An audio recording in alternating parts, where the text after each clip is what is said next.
نحمده ونستعينه ونعوذ بالله من شرور أنفسنا ومن سيئات أعمالنا وأشهد أن لا إله إلا الله وحده لا شريك له وأشهد أن محمدا عبده ورسوله. أعوذ بالله من الشيطان الرجيم. بسم الله الرحمن الرحيم. يا أيها الذين آمنوا ادخلوا في السلم كافة. محمد رسول الله والذين معه أشداء على الكفار رحماء بينهم. اللهم صل على محمد وعلى آل محمد كما صليت على إبراهيم وعلى آل إبراهيم إنك حميد مجيد. اللهم بارك على محمد وعلى آل محمد كما باركت على إبراهيم وعلى آل إبراهيم إنك حميد مجيد. حضرات علماء کرام، شیوخ و اساتید بزرگوار، پدران محاسن سفید، جوانهای مخلص و مؤدب و مجاهد و دیندوست ولایت تخار،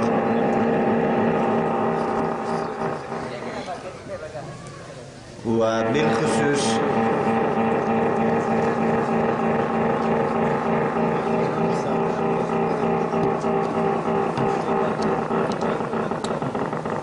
سامعین مجلس و محفل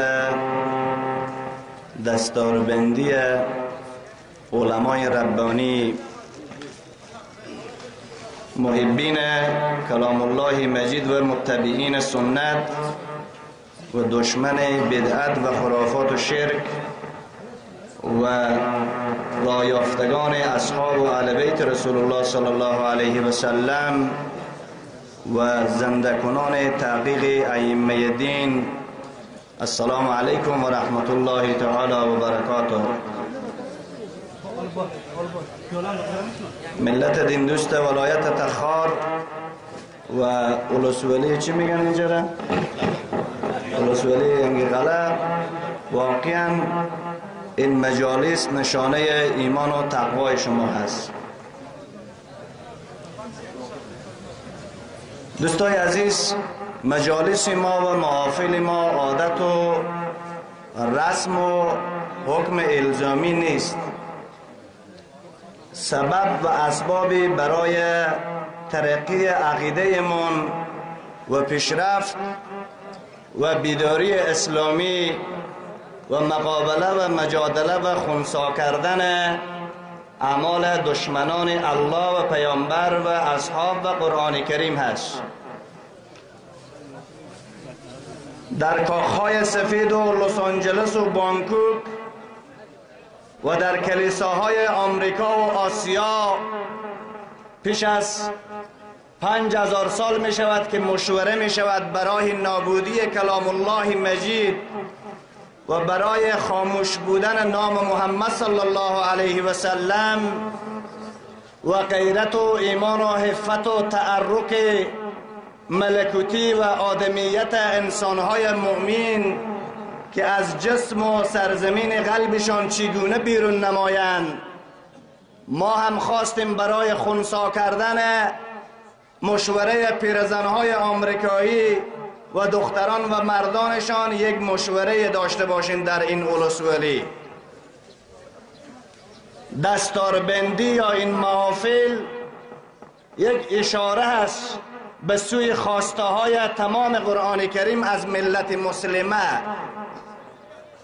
دعوتگران از منابر تشویق و ترغیب به هیچ حزب و تنظیمی نمی کنند و نباید بکنند.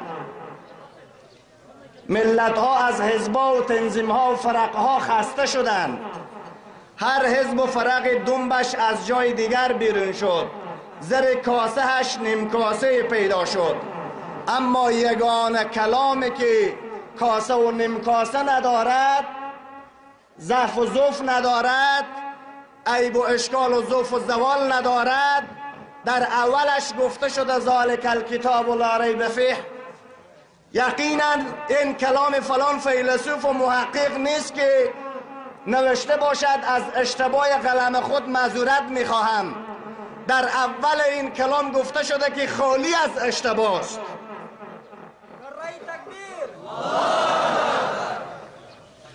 دوستان من، آیا نماز خواندن مسئولیت امت را کاملا ادا می کند؟ روزه گرفتن و حج کردن و تسبیح خواندن و نوافل و تدریس فقه و شمه و زنجانی و هدایه مشکل امت را کلا برطرف می سازد؟ به نسبت میده و شکم و موقف و خون و جانمان مصلحت های سالم و ناسالم در نظر گرفتن آیا خواسته کلام الله را پر نمی سازد؟ این مشوره است که هر کس از خود داشته باشد. زندگی دینی و ایمانی همان زندگی است که به 23 سال نبوت رسول الله صلی الله علیه و سلم در زندگیمون بیاید. سیرت و اعمال و عقیده 23 ساله رسول الله صلی الله علیه و سلم به جسم مبارک این امت، عوام و عالم و شرنشین و دینشین و اطرافنشین، اگر زنده شد این مسلم کامل هست، اگر زنده نشد اعمال 23 ساله این مسلمان کامل نیست. چه تصور میکنید؟ همه ایمون با آیات مکی اتفاق داریم چون عمل کردنشون خیلی آسان است. همه ایمون به اخلاق و روش و صبر و صابری رسول الله صلی الله علیه و سلم اتفاق داریم، خیلی آسان هست. شما به شبانه روز 1000 رکعت نماز بخونیم آمریکا خسته نمیشه.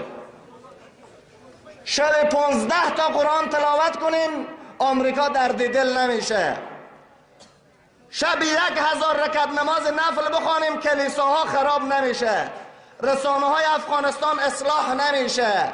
این عبادت فردی شما انسانهای مریض که مریضی ایمان و عقیده و دین دارن آنها را اصلاح نمی کند در کرسی سیاست. بعضی وقت که تکلیف مریض زیاد میشه نیاز به عملیات داره، نیاز به جراحی. دکتر هم برای دوستی جراحی میکند، شکم مریض را چاک میدهد تا این که علاجش شود. سعی و کوشش خود را به حد میکند. محمد رسول الله، محمد فرستاده الله، نبی الله، معلمی از جانب الله، مفتی از جانب الله، سیاستمدار، محققی، فیلسوفی، مدبری، مفتی اعظم جهانیان از جانب الله برای امت رسول الله صلی الله علیه و سلم و برای بندگان الله فرستاده شده. یعنی خودش اعمال شخصی از پیش خود پیش نکرده. رسول الله سخنی نگفته مگر آن چیزی که به او وحی شده. از کجا دشمنان دین جرأت یافتند؟ آیا چی تصور میکنی؟ اگر عربا میگفتن ما را به افغانیا کار نیست، من قبر دارم و تو قبر داری، عیسی بدین و موسی بدین و میش بپاشک و بز بپاشک، الحمدلله این جماعت نه میش است و نه بز، نه عیسی است و نه موسی، همه محمدی هستند صلی الله علیه و سلم. تکبیر، تکبیر، زنده باد اسلام، زنده باد پاینده باد قرآن، زنده باد وارثان قرآن. همون قرآنی که اصحاب محمد صلی الله علیه و سلم را از سرزمین مقدس و مطهر مکه مکرمه بسیج بر کشورهای اسلامی کرد به لفظ کنتم خیر امت اخرجت للناس تأمرون بالمعروف و تنهون عن المنکر و تؤمنون بالله یا ایها النبی جاهد الکفار و المنافقین. به همون لفظ همه امت باید خروج بکند. آیا حاضر هستید خروج بکنید به خروج صحابه؟ کی حاضر است؟ ماشاءالله. از این پوینتر اگه بیایم جنجال میشه، میگن به فلان حزب کم پوینت کردی. فقط از زندگی رسول الله و صحابه و خیر القرون این طرفتر نمیان که ملت ها اعتراض دارن. بیاین چی چیز اصحاب رسول الله صلی الله علیه و سلم را به کشورهای غیر اسلامی بسیج کرد که به سبب دعوتشان و به سبب شمشیرشان همه ملت ها اقرار کردند لا اله الا الله محمد رسول الله.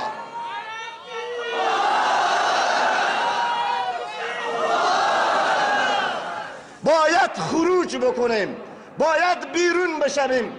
والله رب کعبه قسم 1000 سال عبادت و علم و تخصص حاصل بکنیم، اگر به 1/4 زندگی و عقیده و نظام صحابه تکر داشته باشه، این یک گمراهی جهانی است که به طرف جهنم الله روان هستیم. باید خروج بکنیم، خروج عالمانه و عقیداتی، خروج فی سبیل باید بکنیم. دوستان من، امروز که ما به ذلت رسیدیم که نماز صحابه را پذیرفتم، با قتال صحابه مشکل دارم. نوافل و اذکار صحابه را پذیرفتم، به نظام سیاسی صحابه سر و کار ندارم. اما نظام عبادت و تحصیل و تعلیم صحابه را پذیرفتم، با نظام عزت و ناموسداری و حجابداری صحابه اصلا تعلق ندارم. اینجا شد که این امت زولانه های غلامی و بردگی به گردن مقدسشان افتاد. این امتی بود که غلام صحابه از کنار راه عبور میکرد، پادشاه کافر سواره تیر شده نمیتونست، از پیش غلام صحابه پادشاه کافر پیاده و بند به بندش لرزه میکرد. از دست اصحاب رسول الله به جنگل ها فرار کرده بودند. این همون امت بود. این امتی بود که یهود و نصارا و مجوس و پادشاهان حیوان صفت دشمنان دین جزیه می پرداختن به مسلمان ها و غلامی می کردن پیش مسلمان ها و زکات خور مسلمان ها بودن. این ایمان و عقیده و عمل کردن به تمام کلیات کلام الله المجید بود. آیا کسانی که به نماز خود را مسلمان دارند، به نظام سیاسی رسول الله خود را مسلمان ندارند، چه تصور میکنند؟ یا ایها الذین آمنو ادخلوا فی السلم کافه. اسلام دو صفت کلی است، یکی دوستی و یکی دشمنی. دوستی بر همه مؤمنین. باید از هر نام فرق و نجات و گروه و حزب زبان بگذریم، با نام این که امت رسول الله صلی الله علیه و سلم هستیم با این افتخار بکنیم. و هر کس که از دایره دین و قرآن و نبوت رسول الله خارج هست سرسخت دشمن ما و ما دشمن او هستیم. هرگز به نام دوست بین المللی هیچ کافری را نمیپذیریم در زندگی خود. تکبیر، تکبیر، زنده باد اسلام، مرگ به دشمنان اسلام، مرگ به یهود و نصارا، مرگ به سران کفر، مرگ به پیمان ناتو، مرگ به اشغالگران سرزمین‌های اسلامی. آیا استانبول ترکیه مرکز خلافت اسلامی بود؟ اهل علم و دانش و طلاب باید بدانند سرزمین مقدس خلافت اسلامی به سرزمین فاحشه‌خانه بین المللی توسط جنگ‌های فکری و دموکراسی لعنتی و سکولار کفری و کمونیستیت دهری تبدیل نشد. اونجایی که اصحاب رسول الله زیادتر از 100,000 صحابه خون دادن تا امپراتور روم و فارس و ترکیه را فتح کردن، اما امروز به جای خون اصحاب رسول الله زنها رقصانده نمی شود، سریال های بی حجاب بازی نمی شود، مردا از سنت رسول الله تارک نشدن. مگر این صحابه چه تکلیف داشتن که خون دادن؟ آیا نظام مصلحت را صحابه نمی دانست؟ ارزش جان صحابه نمی دانست؟ ارزش زن صحابه نمی دانست؟ لا یکلف الله نفسا الا وسعها صحابه نمی دانست؟ لا اکراه فی الدین صحابه نمی دانست؟ قربانی چه شد اصحاب رسول الله؟ تابی روی تو شمع انجمن است، گل روی تو زینتی چمن است. توی امرود یوسفی سانه، زان سبب عاشق تو مرد و زن است. زنده باد علمای اسلام، زنده باد علمای حقانی، زنده باد علمای دین دوست. آنقدر ساده هم نیستین ملت. والله رب کعبه قسم، سیاست مدار هم میداند که یهود دشمن است، غلام هم میداند که یهود دشمن است، انسان جاهل و احمق هم میداند نصارا دشمن است. آن کسانی که 70 سال می شود به میانمار به مسلمان ها اجازه حج بیت الله ندادن، آنها دوست ما هستند. آنهایی که 38,000 مسلمان به یک روز مواد شیمیایی زدن و سوختوندن، حقوق بشر لعنتی کجا بود که از فرزندان مسلمان ها دفاع کند؟ آیا در میانمار کو در برما سال گذشته اطفال را پست نکردن زنده؟ اطفال را نسوختوندن؟ اطفال را از زیر شمشیر تیر نکردن؟ کجا بود؟ همون پروژه به سر افغانستان روان هست. همون مفکرین و مدبرین عمقهای بین المللی پروژه های به سر ملت افغان بازی میکنن. دور نیست که مرگ به سراغت بیاید. کل نفس ذائقة الموت. یقینا حکم اعدام کل شما صادر شده. مفسد و متقی، کافر و مسلمان، گمراه و با تقوا همه رفته نیست. اما تمیم انصاری و جبیر انصاری استاد شود. اوی فرزند افغان، اوی فرزند تخاری و ایراتی، من به واسطه ناموس و عزت مسلمان ها قربان دین الله شدم. چرا خواهری که عایشه و سمیه و گلسم تربیت میکرده آن را فاحشه بین المللی ستاره افغان تربیت کرده؟ این ملت 2 میلیون شهید داد. این ملت 2 میلیون انسان را به قربانگاه پیش کرد به واسطه که از ذلیلت و از غلامی و بردگی آزاد شود. هرگز زنجیر غلامی را این ملت نمیپذیرد.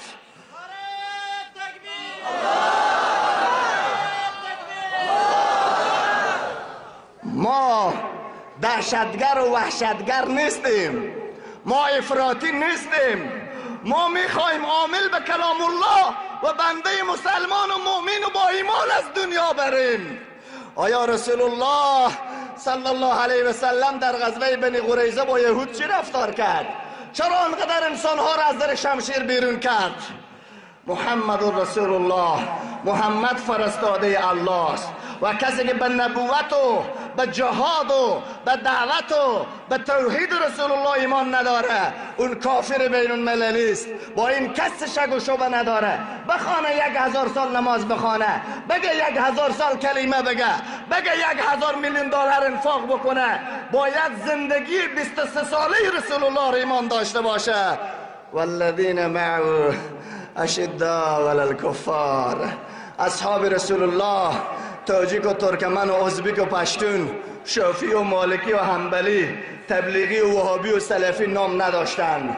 اصحاب رسول الله بین خود تشدد نداشتند، بین خود تکفیر نداشتند، بین خود مناقشه و مجادله نداشتند، بین خود بغض نداشتند. در علیه کفار خیلی شدید بودند.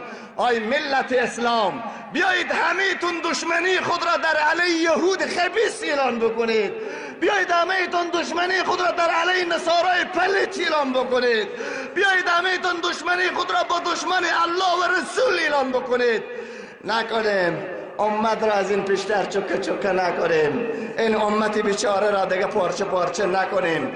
یکی از انرژی ها و خواسته های دشمنان دین منحمی است که ملت فرق شود، چکه شود، به سمت و قبایل تسلیم شود.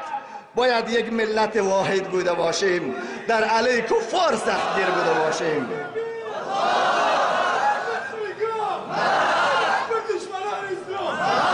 سوم، باید بین خودمون محبت داشته باشین.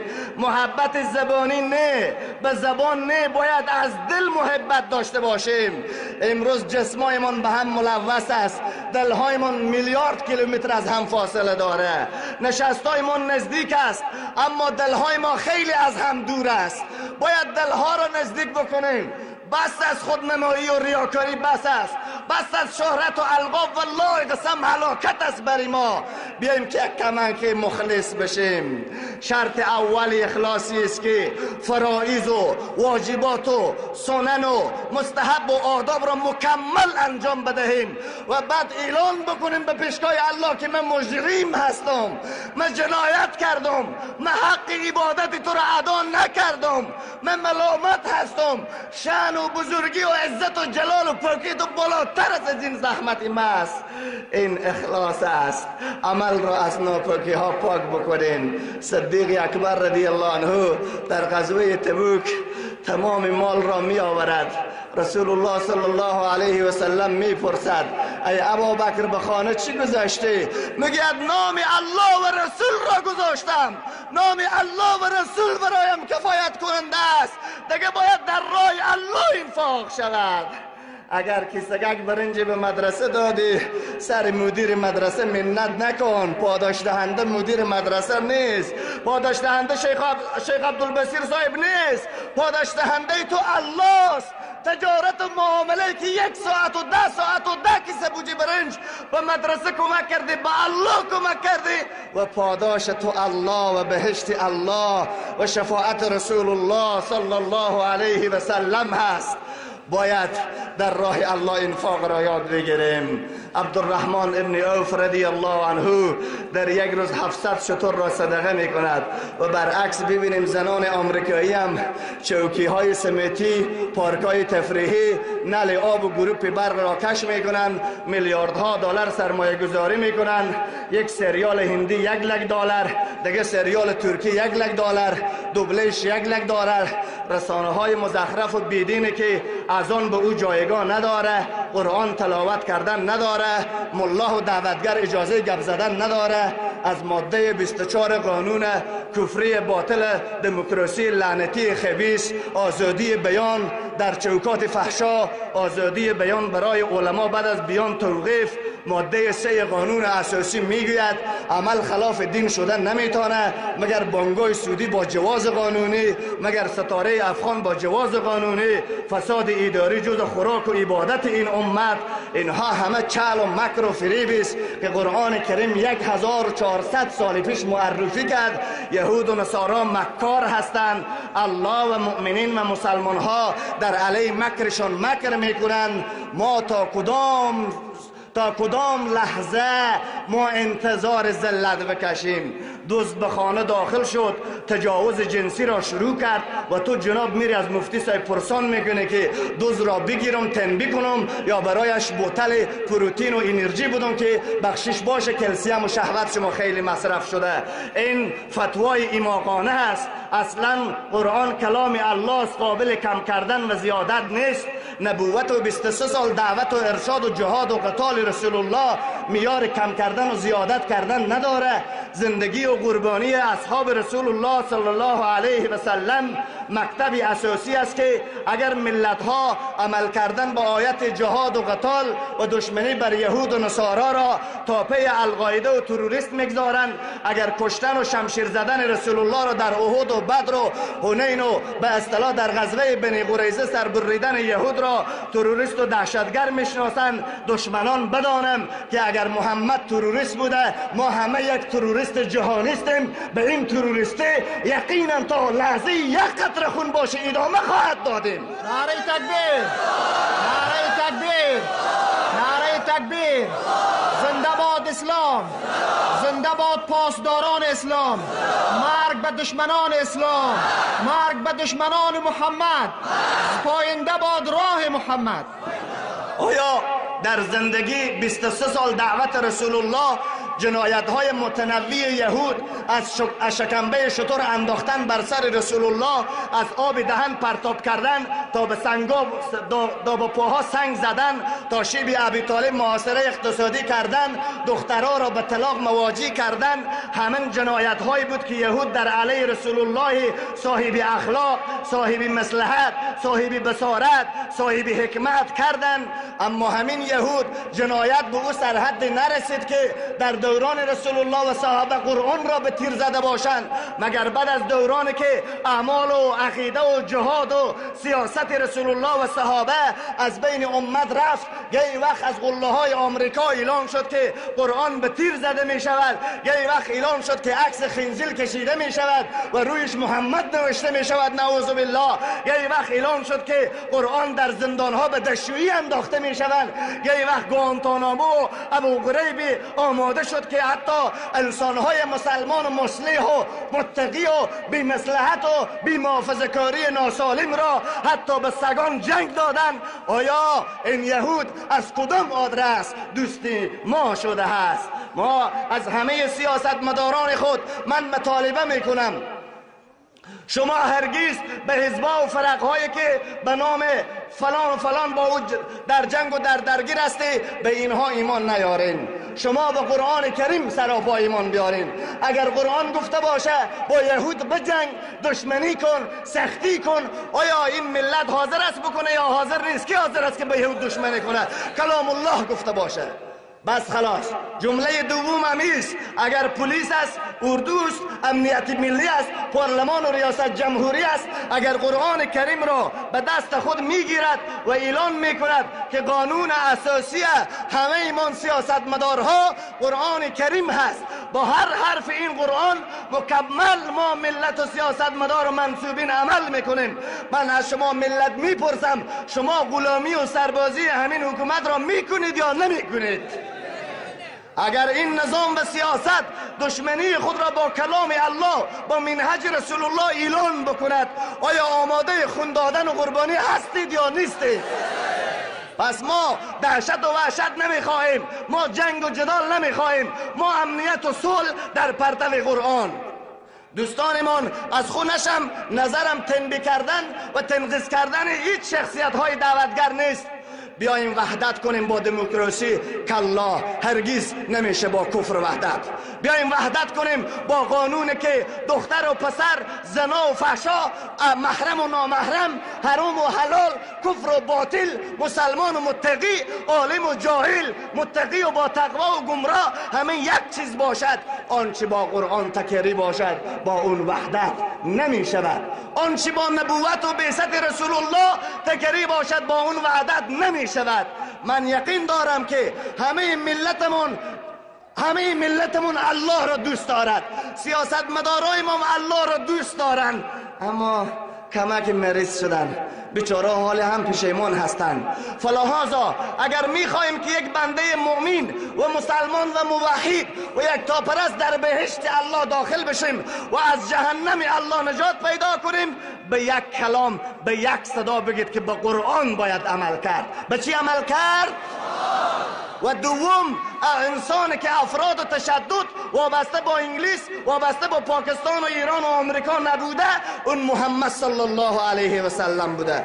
اگر رسول الله به کفار جهاد و قتال و دشمنی کرده، همه نظام و حکومت با این ملت باید دشمنی خود را با یهود خبیث اعلان کنند. آیا اعلان میکنن؟ بله دوستان من، از این آدرس باید مؤمن شد. یا ایها الذین آمنو ای کسی که ایمان آورده، در ایمان تجدید و تمدید و استقامتی باید کرد. اگر نجات این امت تنها به نماز بودی، یک آیت جهاد و قتال به رسول الله نازل نمیشد. اگر نجات این امت به تدریس بودی، یک بار رسول الله خونالود نمیشد. اگر نجات این امت به نوافل و آداب اسلامی و نظام مصلحت و غلامی و بردگی بودی، یقینا رسول الله صلی الله علیه و سلم و اصحابشان مکرم ترین انسان ها بودند. آنهایی که قلب و گوش حنظله را بیرون کردند، آنهایی که آتش ها را، آهنا را داغ کردند، بر فرج سمیه ها چسباندند، آنهایی که به شکم بلال ها شلاق زدند، آنهایی که امام ابو حنیفه ها را به زندان به شهادت رساندند، آنهایی که امام محمد حنبل ها را به زندان به شهادت رساندند، آنهایی که شیخ الاسلام ابن تیمیه را به زندان به شهادت رساندند، پیروان همون مکتب خبیث و پلید امروز هم منتظر قربانی یک دست دعوتگرا و علما و حقگویان حتمی انتظار میکشند. اما ان تنصروا الله ینصرکم و یثبت اقدامکم. یقینا الله که آتش را بر جان ابراهیم گلستان کرد، اون از خدایی خود استفا نکرده. الله که دریا را بر پیش روی موسی سرک ساخت، از قدرتش استفا نکرده. الله که اسماعیل را زیر کارد حفاظت کرد، اون از رب از اله بودن خود استفا نکرده. الله با همه مسلمین هست. الله با کیست؟ با همه مسلمین. دشمنی به کلام الله، دشمنی بر منهج رسول الله، دشمنی بر آیات حجاب و قتال و قصاص، دشمنی بر حزب و گروه و تنظیم نیست، دشمنی بر الله متعال جل شانه است. من جمع‌بندی سخنان خود را میکنم.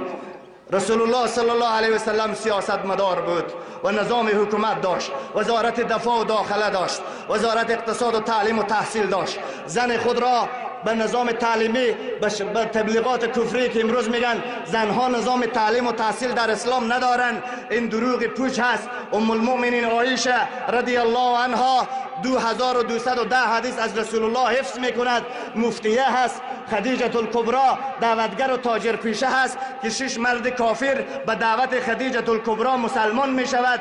اینا نظام تعلیم و تحصیل زنان صدر اسلام را نشان می دهد. فلهذا دین و اسلام می گوید زن باید دکتر شود، زن باید متخصص شود، زن باید فیلسوف شود در چوکات دین و عقیده و عزت و حفت. امروز نظام باطل دیگر به نام خشونت علیه زن، به نام حقوق بشر، به نام حق زن و حقوق زن و مرد مساوی در آمریکا و لندن و لس آنجلس زنها پیر میشوند باید به دیوانه‌خانه انداخته شوند. این حقوق زن دنیای کفر است. احترامی که به زنها گرفتن است که یک زن با خوک و خنزیر ازدواج کند. دیگه احترامشان، دیگه ادبشان است که یک زن باید 70 تا شوهر بگیرد. این دیگه حقوقشان است که زن اجازه میراث و حق میراث ندارد. دیگه حقوقشان است که زن باید خودش کار کرد. این دیگه حقوقشان عزت و عفتش نباید حفظ شد. این دیگه حقوق زن دیگر از دیدگاه کفری، نظام کفری است که عکس زن روی کاغذ تشنا و ساجق و روی قوطی روغن باید چسبیده شد، به هر در و دروازه به نسبت مادیات زده شد. این دیگه حقوق زن. قرآن بر روی این همه عقیده ها و حقوق های کفری چلیپای جهانی کشیده است. گفته است زن حق میراث دارد، مهر مخصوص خود زن هست، زن باید عالق و بالغ شود، به اختیار خود مطابق دین ازدواج کند، حق میراث دارد. و بعد گفته است که زن مثل طلا بری باید پوست داشته باشد که گرد و غبار و خاک و ویروس بر او سرایت نکند، پاک و پاکیزه و منظم بماند. به عبارت دیگر گفته است اگر کسی به زن تجاوز و بی‌عزتی و بی‌عفتی کند به واسطه شرافت و کرامت زن که الله داده است، باید اون انسان دره بخورد یا سنگسار جهانی شود تا انسانیت ارزش زن را بدانند که الله زن را خیلی دوست دارد و سوره در قرآن به نام سوره نساء نهاده است. حق و حقوق زن را به تفصیل بیان کرده است. آیا شما بگید بی یک صدا نظام هایی که جمهوری اسلامی روی هر کتبهش نوشته است خود را فرزند مجاهد منصوب میکنند، آیا این حقوق زن قرآن کریم را به سرزمین ملت مجاهد تطبیق ساختند؟ نساختند. آیا این حقوق زن که امروز مردی برایم با اسناد آمد گفت زنم را یک سلی زده هم، من را به حقوق زن بردهند به جرم این که خانم را یک سلی زده هم 3 سال حبسم داده هم به زندان. اونجایی که قرآن کریم در سوره نساء و سوره آل عمران و سوره مائده و سوره بقره حق زن را معرفی میکند. اگر زن سرکشی کرد نصیحت کن، اگر به نصیحت نشد فاصله بستر را جدا کن، اگر فاصله بستر نشد صلح جویی کن، به صلح جویی محاسن سفیدان نشد شلاقک خورد و کوچک داخل چوکات بزن، نه گوش و بینی را به ارتباط دیگر برید. باید منصفانه این کلام این طور حقوقی را برای ما پیش کرد است. ما مخالف پلیس و اردو، مخالف نظام، مخالف پارلمان و تانک و طیاره نیستیم. ما مخالف قانون کفری هستیم. مخالف چیستیم امت؟ ما حکومت میخواهیم، پلیس میخواهیم، تشکیلات میخواهیم، نظام میخواهیم، اصلاحات میخواهیم، قانون اسلامی میخواهیم. زنده باد دین مقدس اسلام! مرگ بر امریکا! مرگ بر امریکا! نعره تکبیر! نعره تکبیر! زنده باد دین مقدس اسلام! اگر کسی بیاید بگوید الله گفته زن را سنگسار کن، این سنگسار افراط است و این در دین نیست، این تشدد و بنیادگرایی است. اگر الله را افراطی بخواند و رسول الله را افراطی بخواند و صحابه را افراطی بخواند، الله و رسول این انسان را از دایره بهشت و دین و ایمان و عقیده و بندگی خود رخصت نموده است. اگر تمام علما و دانشمندان جهان فتوای بهشت رفتن و فتوای مؤمن بودن بر ای بدن، الله ای را کافر ژاپنی معرفی کرده است. چرا که مخالفت به یک حرف و به یک آیت قرآن صراحتا انسان را از ایمان خارج می کند. اما این فرمول را پیشتر اهل علم می دانند در ایمان و کفر فیصدی نیست که گاهی وقت اعتراض سر قرآن کرد. من باید اسنادی را پیش کرد که در قانونهای امروزه موجود نیست. اون اسناد به قانون اساسی الله آمده است. قل ابالله و آیاته و رسوله کنتم تستهزئون. ما پس نظام میخواهیم، شورای زنان که مطابق شورای زنان صحابه، شورای زنان که مطابق شورای زنان اصحاب رسول الله و ائمه دین، همونطور نظامی را ما خواهانیم. و به عبارت دیگر ما دکتر و انجینر و دکتر و ماستر و فیلسوف میخواهیم، با اینکه حق و حقوق قرآن کریم و حق و حقوق رسول الله صلی الله علیه و سلم باید اصلاح شود.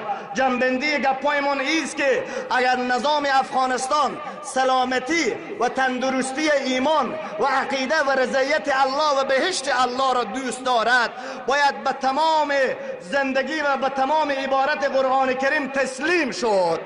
من از اینجا مطالبه میکنم باید سیاستمدارایمان یک جماعتی را از اهل خواص آماده بسازند تا اون جماعت بررسی کند نواقضی که در بین نظام آن وجود داره، او را به عبارت حزبا و تنظیم هایی که وابسته به هر مرز و بوم هست، نه وابسته به قرآن کریم و از آدرس خود قرآن کریم و سنت رسول الله صلی الله علیه و سلم اصلاح کرد.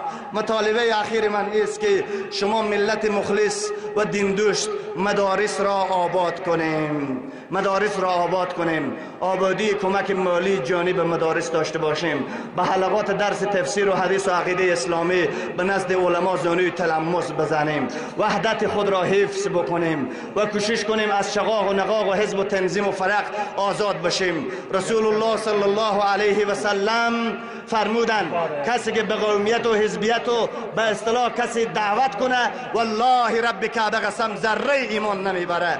ان اکرمکم عند الله یتقاکم، بهترین شما با تقوا ترین شماست. تقوا معیار خوبی های همه من هست.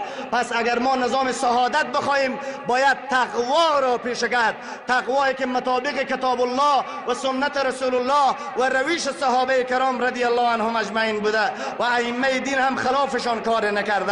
اگر ملت ها خرافات و بدعت اشتباه و سهو و خطایی را انجام دادن، خود را منسوب به فرق و نهضت و دانشمند کردن، این اشتباه را باید به افراد نسبت کرد نه به متخصصین الدین. نعره تکبیر، نعره تکبیر، نعره تکبیر. زنده باد اسلام، حاکم باش قرآن. بله دوستان من، مطالبه دیگر من است که فرقهای اسلامی وقتی که ما وحدت میگیم، کلمه وحدت را منحصر به یک فرق نمی شود. اگر در افغانستان 4 مذاهب اهل سنت موجود باشد، شافعی و مالکی و حنبلی و غیره و حنیفی یا به اصطلاح دیگر مقلد یا غیر مقلد یا این نهضت‌هایی که نام‌های کوچک و خرد و 60 سال و 80 سال و 110 سال دارند، باید اینا وحدت را در یک دایره عمومی کتاب الله و سنت رسول الله و عملی بدانند. اتفاق و اتحاد علما شمشیر ناشکستنی است که هرگیز دنیا را به غلامی خود بیسیج خواهد کرد. تفرقه و شکست و جدا شدن علما و اهل خواص یقینا انرژی بزرگ برای دشمن خواهد بود که زن خارجی باید حکم روایی کرد. فلهذا ملت ها اسلحه علما و خواص هستند و مال ملت ها مرمی تفنگ علما و اهل دین هست. باید همه من از مسائل کوچک و جزئی گذشته با مسائل کلی، هر فرق و نهضتی که افکار فکری و اختلاف فقهی دارد، اون اختلاف فقهیش برای خودش مبارک باد. باید برای ساختن یک افغانستان واحد، برای محفوظ شدن ایمان، برای باقی موندن حجاب اسلامی، برای صحتمند بودن نسل جوان، برای آینده اقتصاد سالم اسلامی، از دنیای گدایگری باطل و باطل پرستا آزاد شدن، یک کشور سالم را نگاه داشتن، این تفکر علماست. علما در آینده باید برنامه‌های داشته باشند. اگر ریاست جمهوری را به صدر اسلام و به دوران خلفای راشدین و خیرالقرون ببینین، حتمی یک خلیفه از مسلمان ها، دانشمندی از مسلمان ها صلاحیت داشتند که اون کار و سیاست را پیش ببرند. باید اهل علم ما به نظام سیاست مطابق دین خود را داخل کرد تا آنجایی که ایمان محفوظ باید موند و قانون حدود الله تطبیق باید شد و قانون باطل از بین خواهد رفت. این به رهبریت خواص و شخصیت های محقق و مدبر خواهد شد و این بدون از اطاعت ملت های عوام امکان ندارد که عالم دین نظام سیاسی سالم بخواهد، ملت ها نظام سیاسی را در بدیل پلو و شکم و کفته و $100 سودا کنند. تا عالم و محقق خبر شود که ملت ها پشت پشت گرگا و روباها و شغالهای دیگر را رفته‌اند، شیر مردان حقیقت را آزاد و تنها مونده‌اند. زمان علما با قوت کلی سالم میتونن بمانند که اطاعت شما ملت عوام و مشوره شما ملت عوام با علما با خواستون باشه. من در محفل گذشته در ولسوالی دشت قلعه بیان کرده بودم که معلم و مربی انسانها پدر و مادر، علمای دین، مردم تاجر و خیر و حکومتداران وقت خواهد بود.